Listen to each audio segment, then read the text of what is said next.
โดยอ๋อสิขันห้องสิกั้นห้อง โดย สาเหตุที่เฮ็ด2ประตูเนาะแม่เฮ็ดเผื่อไว้ว่าสิกั้นห้องอื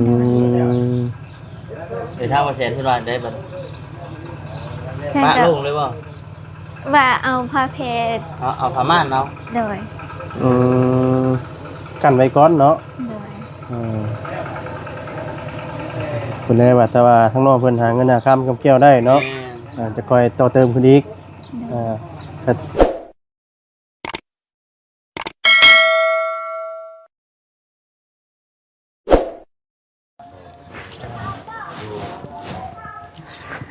กับทักทายสบายดีเด้อสบายดีและสวัสดีพ่อแม่พี่น้อง FC กันเบิดสุขุสุคนพี่น้องเนาะมื้อนี้เนาะพี่น้องเนาะทั้งหมดสวัสดีก็ได้เดินทางมาฮอดเนาะหน้าบ้านเรือนซานเนาะที่ดอกตอนหยาของทางน้องลำคาญหรือว่าน้องสุดใจหรือว่าน้องหยังเกาะพี่น้องเนาะทางสมุดมาตั้งให้ได้พี่น้องเนาะตั้งแต่พากันมือเอาโคนไม้ปากระจาดเนาะแล้วก็มีไม้และพี่น้องเนาะและก็ยังบ่ได้เข้ามาหาน้องเพิ่นเลยเนาะพี่น้องเนาะ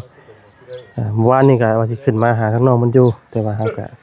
ติดภารกิจพี่น้องเอ้ยเนาะ จังไดเน่ตัวนั้นเลยพืชมันน่ะว่าแสนตัวพืชมันเลย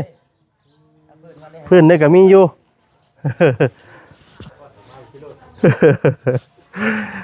มื้อนี้ก็มานำกัน3คนพี่น้องเนาะจังได๋ก็ฝากเป็นกำลังใจเด้อพี่น้องเด้อเนาะฝากกดไลค์กดแชร์กดติดตามเนาะเป็นกำลังใจทางทีมงานเบิดทุกคนพี่น้องเอ้ยเนาะไปสาพี่น้องเนาะว่าหลายอย่าห่างเนาะสิเข้าไปอัปเดตเนาะบริเวณเนาะเพื่อนซานเป็นของทางน้องเพิ่นพี่น้องเอ้ยเนาะพี่น้องเอ้ยเนาะตัวก็เปลี่ยนแปลงไปจากหลังเก่าอยู่พี่น้องเอ้ยเนาะถือว่าได้บ้านหลังใหม่เลยพี่น้องเอ้ยเนาะ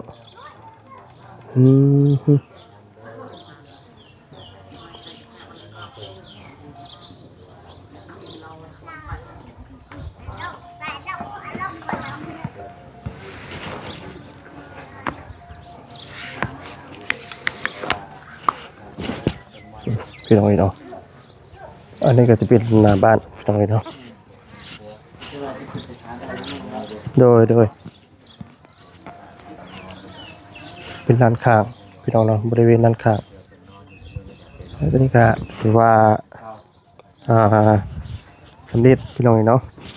งามเนาะบ่ดีเนาะงามลายพี่น้องเอ้ยพอดีเป๊ะเลยมื้อสิหาเพนบ่เฮาแกง15แผ่นหาเพนพอดีบ่ได้เรือบ่ได้หยังเลยก่อนพูดเจ้าพูดหน่อยตอนปีนี้เนี่ยเจ้า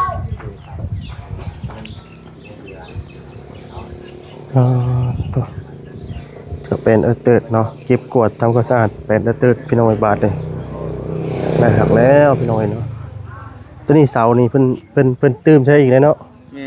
นี่ตัวนี้บ่นี่2เสาเนาะเพิ่นตื้มใช่อีกไม่ก็ไม่เกณฑ์จิกจับเนี่ยมันหักเนาะเขาตั้งประตูเลยเพราะว่าเดี๋ยวเพิ่นปรับเพิ่นเป็นเชียนใหม่จักเนาะให้มันเทียมมันอยู่จักเลยคือเปลี่ยนห้องเพิ่นหยังใหม่จ้ะเปลี่ยนโคกเนาะจังว่านี่คำว่าเซียนนี่มันต้องใช้หลายคนเลยอันนี้แต่บานเท่านั้นน้องน่ะเพิ่นจิตใจโอ้แค่บ่กบเลยเนาะอะไรทั้งแล้วพี่น้องเอ้ยทักปัญญาโดยป่ะเนาะ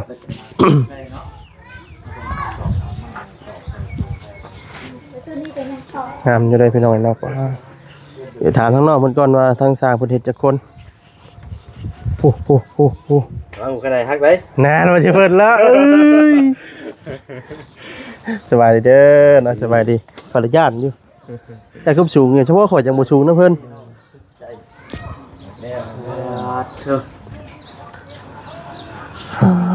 สบายดีเนาะนั่นบ่คือปานใดเนาะยังเป็นอยู่จังได๋นี่ให้เฮือนนี่แหละเฮือนบ่มันยังเกาะยังลุงยังลุงอันเรานี่ไม่ให้บ้าน เอาง่ายๆเดี๋ยวมันยังโล่งอยู่มันยังบ่ทันได้มีเครื่องโครงเป็นผ้าห่มผืนเพ เพิ่นมาเฮ็ดจักคนซะน้องเพื่อน 3 คน 3 คน โดย สามคนเป็นอันญาติพี่น้องเดียวบ่ โดยเพื่อนใกล้กันนี่ก็สวพี่น้องกันเลย เป็นเฮ็ดช่อย เพิ่นมาเฮ็ดซอนนี่แหละเนาะ โดย แต่ว่าอันนี้นะหากะเฮ็ดได้จักมื้อเลย 2 มื้อ สองมื้อนี้มื้อที่สอง โดย แล้วมื้อนี้เลย โดย อ๋อ ว่าแล้วก็ยังบ่แล้วเลยเนาะว่าเลยกันนี่ ยังประตู ประตูนี่พันวิทย์นี่ไปได้นี่นอกทางน้องว่าสิเฮ็ดอันสองห้องบ่ โดย อ๋อสิขานห้อง สิกั้นห้อง โดย จะเฮ็ด2ประตูเนาะ แม่เฮ็ดเผื่อไว้ว่าสิกั้นห้อง เดี๋ยวถ้าว่าแสนเพิ่นว่าได้บัด เพื่อน ปะ ก็ ลงเลยบ่ ว่าเอาผ้าเพชร เอาผ้าม่านเอา โดย กันไว้ก่อนเนาะ โดย เพิ่นได้ว่าแต่ว่าข้างนอกเพิ่นหาเงินหาค้ำกับแก้วได้เนาะจะคอยต่อเติมขึ้นอีกก็ถือว่าดีแล้วเนาะพี่น้องเนาะทางผู้หลักผู้ใหญ่เพิ่นก็จะซอยแอม ถือว่า ต่อเติมหน่อยเนาะ แม่ถือว่าความปลอดภัยต้องมาก่อนแหละพี่น้องเนาะ โดย เพราะว่าเฮานอนเพื่อนๆมันก็บ่คือนอนเฮือนเจ้าของแน่เนาะ โดย อันนี้แค่นี้ แต่ว่าสมมุติว่าเฮือนแล้วเดี๋ยวสิลงมานอนกับไผบัด กับน้องพา ก็น้องพา โดย น้องพาผู้ที่ว่าหาน้ำมื้อนั้นน่ะบ่ โดย ปกติอันปัจจุบันนี่ก็นอนนํกัน โดย พากันกินข้าวอยู่เฮือนใหญ่แล้วก็มานอนอยู่นี้ โดย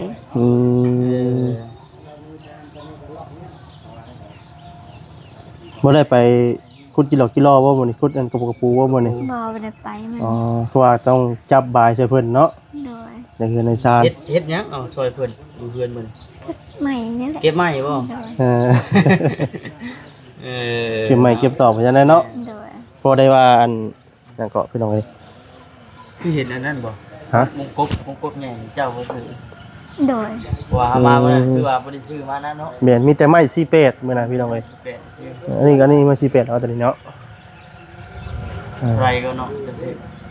บังกบนะ โดย เองเลย 3 บ่ หาเงินตัวไอ้ายให้มื้อนั้นค่ะ เออ อ๋อแล้วก็ โดย เก็บออม อ่า ลมริดไว้เนาะไปซื้อวงกบ ว่าได้ไป เอาไว้สิซื้อเบอร์2อันแต่เงินบ่พอ อ๋อ โอ้วงหนึ่ง3,500,000เนาะ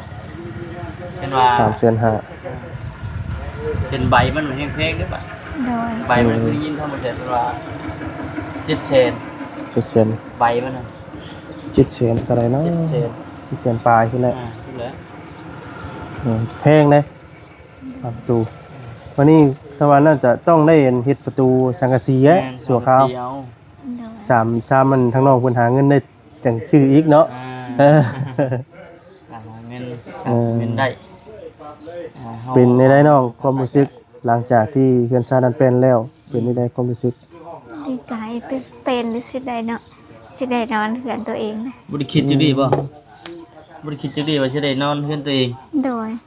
บ่เคยคิดบ่เคยฝันบ่ว่าสิ โดย เกิดขึ้นกับเจ้าของแบบนี้ก็คือถ้ามีทางผู้ใหญ่เพิ่นช่วยเพิ่นเคยคิดอยู่บ่ บ่เคยคิด เคยคิด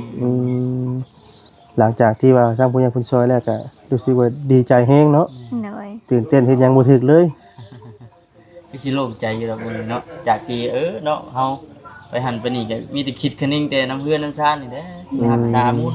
พ่อมุ่นแม่เฮ็ดให้ได้อยู่บ่ว่าซั่น คิดไปสิเด้อเนาะ โดย สิสามารถรักษามรดกเนาะ แม่น ทางพ่อแม่เพิ่นเฮ็ดไว้ให้สิได้บ่เนาะเนาะ โชคดีที่ทางผู้หลักผู้ใหญ่เพิ่นได้มองเห็นว่าซั่นมองเห็นเพิ่นซอยเข้ามาซำนี้ก็ถือว่าดีใจนำพี่น้องเนาะทำบ่คำว่าสดีก็ได้ โดยดีใจน้องๆเพิ่นพี่น้องเนาะวันนี้ก็มีแต่เดือที่รับที่นอนเนาะ โดย ปูผ้าแพรหมอแต่เฮงกระปุแนวอยู่เตียงอยู่พวกกินเนาะมีแต่ทั้งน้องเพิ่นก็มีแต่ว่ารอผ้ามึงก่อนพี่น้องเนาะ เอ เรารุ่นเบิ่งอีก เรารุ่นน้ำกัน เป็นจังได๋ ว่าถ้าว่าเนาะถ้ามีทางผู้หลักผู้ใหญ่ท่านใดเนาะ แม่ คิดเห็นอยากจะซอยทั้งน้องเพิ่นเนาะ อยากสมทบกันมาซอยแก จะทางวาสดีเนาะเบาคำเบาแสนทางทีมงานเบ้อสุขุสุคนพี่น้องเนาะก็ยินดีเนาะครับเป็นสะพานบุญให้เด้อเนาะทางผู้หลักผู้ใหญ่ใจดีทุกท่านทุกคนเนาะ มีแฟนแน่จะเข้ามาหาชม บ่เห็น บ่มีเลย หมอยเลย มีแต่ทางชุมบ่าวนี่บ่ โดย อ๋อ คือมื้อนั้นน่ะทั้งน้องบ่เสร็จไปหาทั้งบ่เสร็จว่าเพิ่นสิเข้ามาเข้าพาแม่นบ่น้องพาบ่แต่ว่ามื้อนั้นทางทีมงานเฮาบัด ทาง พาเวียก ทางน้องนี่แหละบ่เสียนหาว่าเซนบอกว่าเซนว่าสิเข้าพา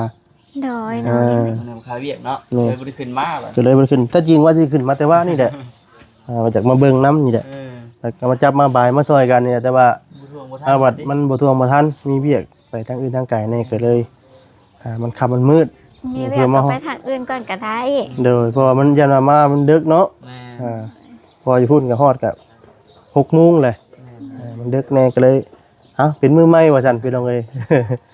มือใหม่จะคอยมาอัปเดตดีกว่ามาเล่นน้องเพิ่นพี่น้องเอ้ยเนาะหลัง ดีใจ จาก นํ จบจังนี้แหละเฮาสิไปเฮ็ดจังไดบัดแต่ละมื้อเฮาอยู่เฮ็ดเฮือนจะใส่ผ้ากระจากแล้วเด้ๆบัดเฮาสิจัง สิ ไดบัด สิมีแผนการจังได๋บัด เหตุการณ์นี้ได้บัดนี้ ซื้อไปเฮ็ดงานถ้ามีงาน เฮ็ดงานที่ไส เท่าเวียงนั่นแหละ เอ้า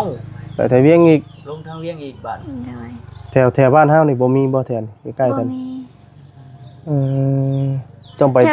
แถวสวรรค์เนี่ยก็น่าจะมีดอกคันคนหาให้นะ ต้องเฮาต้องได้ซอกหาเบิ่งเนาะ โดย แต่ซิโนนี่ก็มีกัน เนาะคนงาน แต่ เนาะ ว่ามันก็ขึ้นอยู่กับอันผู้เต้นผู้เล่นให้เนาะ โดย มันมีผู้ลือผู้เคย ถามเบียกทางงานให้เนาะ แม่น เนี่ยพี่น้องเนาะมีแต่ว่าเฮือนเนาะแหละแล้วก็สิไปหาเงินอีกนะมาต่อเติมอีกว่าซั่น โดย ถ้ามีการมีงานบ่ได้เนาะน้องเนาะ อืม อันนี้คือว่าไปก่อนหั่นนะ โดยอนาคตข้างหน้าเนาะ แม่ โด น ย แม่นนะพี่น้องเนาะชีวิตคนเฮามันบ่แน่บ่นอนเนาะบางเทื่อว่าสิไปเฮ็ดเวียกอยู่ตึมตามถึงเลขถึงเบอร์ห้วยก็มี ฝัน ได้ อยู่ว่าจะเมื่อคืนนี่บอกผมดูเฮ็ดฟันเลย บ่ได้ถึกเลขดอก นี่ว่าเสียวอย่าว่าฟันเด็ดแน่ ฟันแม่นแน่เพราะได้เมื่อแวะซื้อเลยเป็นถือเลขรางวัลที่1 เออพอได้มาเฮ็ดเทือนให้ช่วยน้องบ่อีกเนาะ แล้วด้นี่ เออ โอ้ถือหน่อยก็บ่เร็วก็เนาะ เอาต้องถือหลายเลยเนาะต้องถือกับจัก60 ล้านสิ นี่บ่ยอ จัก100 ล้านเนี่ยนะ เคยอยู่บ่เคยถืออยู่บ่เคยซื้ออยู่บ่ บ่เคยซื้อแค่หนึงบ่ถึกยาเลย ดีคือกันดีกันบ่บ่ต้องจำเป็นก็ได้ติดเบอร์ก็ได้เนาะเฮ็ดยังกินแรงมื้อนี้ จักเฮ็ดกินเขียดนั่นแหละ ฮะ เขียดน้ำบาวไปการเมื่อคืนนี้ เครียด โดย เฮ็ดอยู่ได้กินบ่ น่าจะแกง แกงเอา โดย แกงใช้ผักกันอีสมเนาะไปขมคักได้ยังเนาะมีแต่ว่าเรารุ่นเบิ่งอีกว่าเป็นจังไดเรื่องประตูเพิ่นนี้พี่น้องเนาะจากที่ได้ยินทางนั้นบ่ได้ไปว่ามาคือก็คือรอฟังเบิ่งก่อนกันแต่ว่าเรื่องสร้างนี่จะอีกแบบนึงอันนั้นเพราะว่าเฮาต่างหาขึ้นมาเนาะขึ้นมาซอยบ่ได้บอกว่าราคาเฮ็ดเท่าใดนะ เพิ่นก็ต่างซอยลูกซอยหลาน ทางเซนเพิ่นก็มีน้ำจิตน้ำใจให้อยู่จังซี่เนาะ200,000 นี่ เพิ่นว่าจ้างมันก็ห่วย ราคาหนึ่งเลยต้องเพลง แพง นี่ก็ถือว่าน้ำคิดน้ำใจถือว่าน้ำคิดน้ำถือว่าน้ำคิดน้ำใจ เพิ่นก็ได้ใช้ในครอบครัวเพื่อนแหละละบัดมืดบัดนี้เนาะเฮ็ดได้เด้อันเนาะต้องคานบะต่อไฟมันได้ใช้บัดตะกี้เฮือนเจ้าบ่ได้เข้าไฟ บ่ บ่ได้มีไฟเลย โดยบ่มี หรือว่าเคยเข้าแล้วเพิ่นปลดออกบ่เดือนนี้ บ่มี บ่มีเลย โดย เออ ตั้งแต่ได้มาเลยเนาะ อืมแต่ยังบ่เคยเข้าไฟจักเทื่อซั่นว่าแม่นบ่ โดย ในการนี้ได้พี่น้องรักใครแต่บ่ได้ใจหรอก ดึกมานี่ก็บ่หลายไปได้ดอกเนาะ จะบ่ บ่ฮอดจักเม็ดเนาะ ว่ามาหาเนี่ย ประมาณดึงเพิ่มมาฮอดเทื่อก็ประมาณ10เม็ด10ปลาย ประมาณนั้นแหละ8 เมตร แม่นอืมพาเลาะเบิ่งดูหั่นเนาะ ไปจะไป เลาะเบิ่งก่อน เนาะ นั่งโอ้ร่มกันเลาะไปเบิ่งน้ำ เสียนต่ำเด้อ ค่อยย่านแต่ย่ามันฮักเด้ แล้วบ่ปัดแล้วบ่ ตำแล้วว่าอันนั้นตอกแล้วว่าตะปูเนาะ ตอกแล้วเปลี่ยนตัวยังบ่ได้ตอกกันนี่ ย่านเด้พี่น้องเนาะแห้งน้ำหนักหลายครับ ตะปูนี่เพิ่นเฮ็ดกูมันเฮ็ดในเดวัชรี อืมตะปูพ่อวะเนาะตะปู พอ พ่ออยู่เนาะ โดย ตะปูไม่เป็น ยังอยู่ น้อง นี่ มันรับการยามให้ห่วยบ่มีไฟห่วย อ๋อเรืออยู่เนาะ โดย เรือดีแล้วเพราะได้ตอกตัวใดที่มันว่ามันหาวขึ้นนี่เป็นตัวนี้ เดี๋ยวว่าเพิ่นบ่ได้ซิกบ่ได้อันหยังบ่ตัวเพื่อนเพิ่นซิกให้มันเที่ยงข้างในบ่ได้ว่า เดิมๆเล แต่ ย มันติงในหน่อยหนึงแต่มันเขาแตกเสาใส่เลย อ๋อ เติมเสาใส่ โดย เติม อันนี้ สาว ก็ยั ใส่ งติงอยู่นี่ ห่วยระวังตัวนี้นะแม่นเสาเก่าบ่เนาะ โดยเสาเก่า ครั้งแรกพี่น้อง โดย ป่าลงอารมณ์กันอยู่ลุมนะ ไปเถอะเนาะ ขออยู่เทิงหรือขอย่านเลยขอย่านเปลี่ยนฮักจำน้ำหนักหลายไง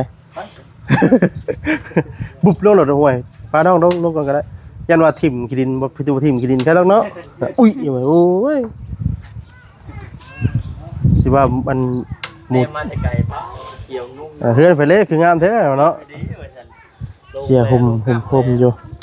เห็นน้องน้ำท่านั่นอยู่ตารางนี่เป็นบ่จือเลย อึ๊บอ่ะ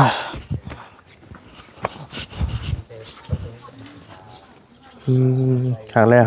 เนาะ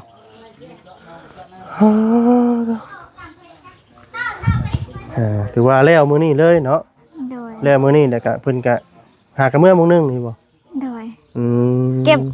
อันเขาเฮ็ดแล้วแล้วน้องเก็บใหม่แล้วเขาก็มาเลยพอดีจะอายมา โดยถือว่าพลาดไปแล้วนึงเนาะ โดย บ่เป็นหยังพี่น้องเอ้ยถือว่าเฮามาก็ผู้เดียวไปหาทั้งเอ้ยนวล แม่ พี่น้องเอ้ยเนาะหาเอ้ยนวลก็เฮ็ดเฮือนพี่น้องเอ้ยเนาะเฮ็ดเฮือนคือกันพี่น้องเอ้ย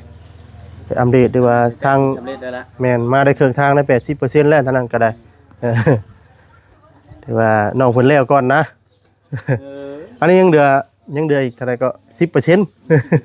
เด็ดประตูอ่ะ ประตู อันนี้จะเป็นมองหันก็สิเป็นเฮือนครัวบ่ โดย เป็นซานเนาะ เฮ็ดซานเลย เป็นซาน โดย ซานล้างถ้วยล้างบวงพี่น้องเนาะเฮ็ดพนักนั่นนึงก็บ่ได้ว่าให้นั่งบ่นั่งเนาะนั่งดินเห็นนะ เนาะ อืม แม่ดี แล้วพี่น้องเนาะ ดีมุกดีใจน้ำไงน้องน้องท่านเลย โดย เดี๋ยวมื้อหน้ามื้อในสิได้เข้ามา เยี่ยมยามเนาะหรือว่าอัปเดต ยี่ยมยามเบิ่ง โดย ทักน้องเห็นเนาะโอ้แหน่ตึงแหน่ตึง ตึงบ่อย่าคุยคุยกับบ่ตีกว่านี่เนาะตีในคนเนาะ โอเคสบาย โอเคเนาะ สบาย เด้อ ไป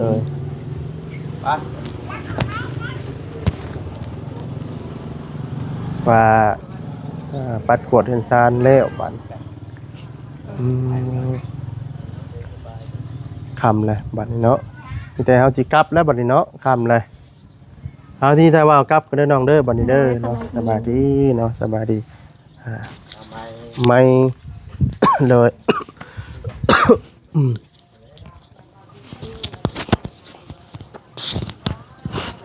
ไปสายพี่น้องเนาะลำลาไปก่อนอยู่ดีมีแฮงทุกท่านทุกคนเนาะฝากกดไลค์กดแชร์กดติดตามได้พี่น้องเด้อเนาะ